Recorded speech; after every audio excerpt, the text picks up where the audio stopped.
விதைத்தவன் தூங்கலாம், விதைகள் தூங்குவதில்லை. விதைகள் வெடிக்கும், மண்ணுக்குள்ள என்னமோ ஆகும். 3 நாள் கழித்து பார்த்தால் முளைத்திருக்கும். 3 நாட்கள் அந்த விதைப்பட்ட வேதனையை யாரும் அறிய மாட்டார்கள். திடீர்னு என்னுடைய ஸ்டூடெண்ட் சொன்னாங்க, 20 வயசுங்க அவனுக்கு, மேடம் மரத்துல இருந்து பழம் கீழே விழுது மேடம். ஆமா, அந்த பழத்துக்கிட்ட மரம் என்ன மேடம் பேசும்? தெரியலையடா, இது வரைக்கும் யோசிச்சது இல்லையே. மீண்டும் முளைத்து வா என்று பேசும் மேடம். என்ன சொல்லல, மரம் சொல்லுமா, ஏய் உனக்குள்ள விதை இருக்கு, வா மறுபடியும் அப்படின்னு சொல்லுமா. பாருங்க, எனக்குள் இருக்கக்கூடிய விதையை முளைக்க செய்த அந்த செய்தியை நான் சொல்றேன். ஒரு புடவை கடைக்கு போயிருந்தேன், ஸ்டூடெண்ட் அந்த கடையை நடத்துறா. ஏய் நல்ல புடவை எடுத்து போடுப்பார். எதுக்கு மேடம்? எல்லா புடவையும் நல்லா தான் மேடம் இருக்கு. ஏய் எனக்கு ஏத்த மாதிரி போடு. எதுக்கு மேடம்? ஏய் ஒழுங்கா அழகா போட்டு போக வேண்டாமா? என்ன எதுக்கு எதுக்குங்கிற?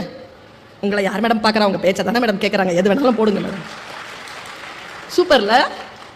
இந்த ஒரு கமெண்ட் ஒரு பெண்ணுக்கு கிடைக்கிறதை விட